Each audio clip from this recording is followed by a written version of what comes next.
பெத்ததுதான். நீ அப்படி பாக்குற வயிறு எரியுதியா? ஸ்கூல் பக்கத்துல உள்ளவளா கருத்தா குழு நடத்தும் போது நம்ம புருஷன் இப்படி இல்லையே. உனக்கு தெரிஞ்சதெல்லாம் குடிதான். மாமனார் கரிகாலன் இருக்கும் போது சொல்ல போனா எந்த குறையும் இல்ல. என்னத்தை சேர்த்து வச்சுட்டு போல மானம் பாரம்பரியம் சொத்து இல்லாத ஒன்னையும் துருப்படையா வச்சிருக்க. நீ எல்லாத்தையும் விட்டு குடிச்சிட்ட. ஐயோ குந்தி எந்திரிக்க ஒழுங்கான வீடு உண்டாயா? சரி வீடு செஞ்ச மரம் வெட்டி வைத்துட்ட. கொள்ளையில இருந்த மண்ணு நாளைக்கு எண்ணெயும் வைக்க மாட்டேன் சொல்லாத. பொண்டாட்டி மேல அக்கறை இருந்தா கேவலம் குளிக்க ஒரு மரப்புண்டால கட்ட முடியாது. டாய்லெட் அதுக்கு கொள்ளை கொள்ள அதை நான் ஐயா எப்ப பாரு குடி.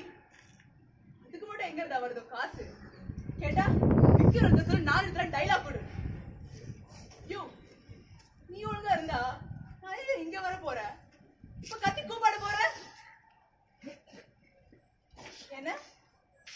இதுதான் சமாதானப்படுத்துற முறையாங்க. யோ யோ நீ குடிச்சிட்டு கீழே விழுந்து கிடந்தப்போ எங்க அப்பா நான் தான் என் ஆளா வந்து பார்த்தாங்க. உங்களுக்கு அடிக்க பாயிர என்ன? நீயும் அடிக்கிறதுக்கு பாயிரல் என்ன? புத்தி புத்தி சொல்லி அனுப்பி வைக்கணும். ஆனா உனா அத்துட்டு வா வெட்டிடலாங்கிற பரவாயில்ல. 2 குழந்தைக்கு அம்மா என்ன நம்பி போன ஜீவனை என்னடா பண்ண சொல்ற? ரத்தம் அங்க ஓடுது என்ன? நீங்க என்னப்பா சொன்னீங்க? என் வாழ்க்கை உங்களுக்கு கௌரவ பிரச்சனை. கூரையிலே குடிசையில வாழ்றது உங்களுக்கு இடம் கொடுக்கல. அவன் வேறனோ அவ வேறனோ அவன் கூட வாழ்றதுக்கு நான் வாழ வெட்டியாவே இருக்கலாம்ல. நான் கஷ்டப்படக்கூடாதுன்னு நினைச்சிருந்தீங்கன்னா ஏன்பா தங்கச்சிங்களை வடக்கு பார்த்து கல்யாணம் பண்ணி கொடுத்தீங்க? பக்கத்துல இருந்தா ஒருத்தருக்கு ஒத்தாசி நினைச்சிருந்து போல உங்களுக்கும் உதவியா இருந்திருக்கும். இப்பத்திலாம் யோசிக்கவே மாட்டீங்க. பொண்ணை வாழ வச்சு பாக்கிறதாப்போ ஒரு பெத்த பொண்ணுக்கு அழகு. விட்டு இப்படி வாழ வெட்டிய வச்சு பாக்குறது கிடையாது. எப்போ என்னமோ கேட்டதுல பெரிய கேட்டு போட்டு நினைப்பு உனக்கு எகிரி வச்சு பாக்க எவ்வளவு பாகம். இத பொறுத்த வரையில நீங்க 2 பேருமே 2 கண்ணு மாதிரி. எந்த கண்ணுல குச்சி எடுத்து குத்துனாலும் எனக்கு தான் வலிக்கும்.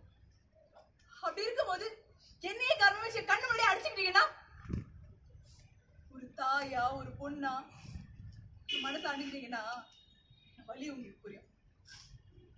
எங்க புரிய போகுது? புரிய விட்டாதானே 2 குடும்பம் தனிப்பட்ட முறையில உட்காந்து பேச வேண்டிய விஷயத்த அரசியலாக்கி சீரழத்துக்காக குடும்ப பிரச்சனையாக்கி எல்லாம் இவங்களை சொல்லணும். நாட்டுல வேற எந்த பிரச்சனையுமே இல்லையா என்ன? அதுக்குள்ள உடனே ஒரு தீர்வு கிடைக்கல. இந்த பிரச்சனை மட்டும் ஏந்தா தீர்க்க முடியலனே தெரியல. உட்கார்ந்து நிதானமா யோசிச்சா தீர்க்க முடியாத பிரச்சனை எதுவுமே கிடையாது.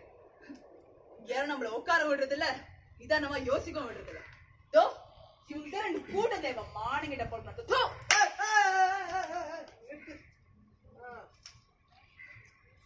கதெல்லாம் முடிஞ்சிச்சு. நீங்க இப்போ கிளம்பலாம். खेल खत्म दुकान बंद ओवर मुझे भूख लग रहा है. அதனால ஹர ஹர பிரியா ராகத்தை ஊதி பசி அடக்க முடியுதா?